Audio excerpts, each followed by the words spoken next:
ఎన్నికల ఫలితాల తర్వాత ఏపీలో జరుగుతున్నటువంటి పరిణామాలు పరిస్థితులు గనుక ఒకసారి గమనించినట్లయితే ముందుగా 11 సీట్లకు పరిమితమైనటువంటి వైఎస్ఆర్ కాంగ్రెస్ పార్టీ కావచ్చు, ఆ పార్టీ అధినేత జగన్మోహన్ రెడ్డి కావచ్చు, కోలుకోవటానికి బాగా సమయం పడుతుంది, ప్రజల్లోకి రావడానికి ఇంకా సమయం పడుతుందని చెప్పి అందరూ భావించారు.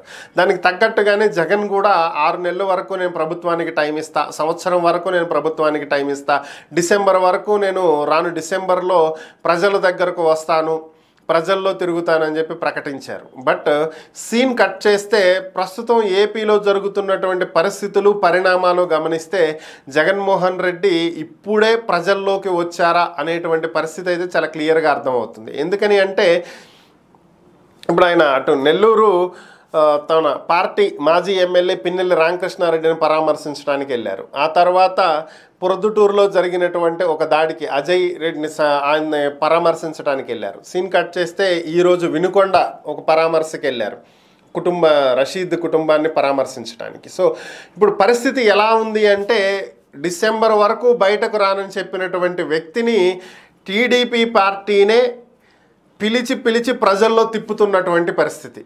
సో ఇదే పరిస్థితి ఇక కంటిన్యూ అయ్యేలాగా కనిపిస్తుంది. ఇలాగే గనక కంటిన్యూ అయితే గత 5 ఏళ్లలో వైసీపీ ఓడిపోవటానికి కారణాలలో ఇది కూడా ఒకటి. మనం కూడా ఇంతకుముందు చాలాసార్లు చెప్పుకున్నాం, జగన్కు ప్రజలకు మధ్యలో ఒక అడ్డుగోడ ఏర్పడటమే ఈ పరిస్థితికి దారితీసింది.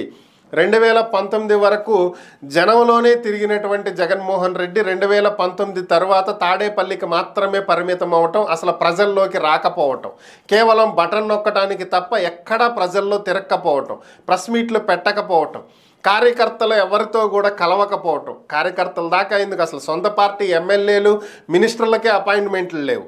సో ఇదే ఆయన్ని పార్టీకి ప్రజలకు పూర్తిగా దూరం చేసేసింది. దాని ఫలితమే ఈరోజు వైఎస్ఆర్ కాంగ్రెస్ పార్టీ అనుభవిస్తుంది. సో ఇప్పుడు మరలా జగన్ ప్రజల్లోకి వస్తున్నారు, ప్రజల్లో తిరుగుతున్నారు. మరలా ఇది జగన్కి బలాన్ని చేకూరుస్తుంది, వైఎస్ఆర్ కాంగ్రెస్ పార్టీకి కొత్త ఊపిరిని పోస్తుంది. దీని ఫలితంగా ప్రజలతో జగన్ నేరుగా మమేకమైతే వైఎస్ఆర్ కాంగ్రెస్ పార్టీ ఓడిపోవటానికి గల కారణాలు ఏంటనేది ఆయన అనలైజ్ చేసుకుంటానికి ఒక అవకాశం దొరుకుతుంది, వాటిని సరిదిద్దుకుంటానికి అవకాశం దొరుకుతుంది, ప్రజలు ఆయన నుంచి ఏం కోరుకుంటున్నారో తెలుసుకోవటానికి ఒక అవకాశం దొరుకుతుంది. వీటిని సరిదిద్దుకుని మరలా వైఎస్ఆర్ కాంగ్రెస్ పార్టీని బలోపేతం చేసుకుని వచ్చే ఎన్నికల్లో ఆయన నిలబడటానికి గెలవటానికి అవకాశం ఇస్తుంది. ఈ అవకాశాన్ని కల్పించింది మాత్రం చంద్రబాబే.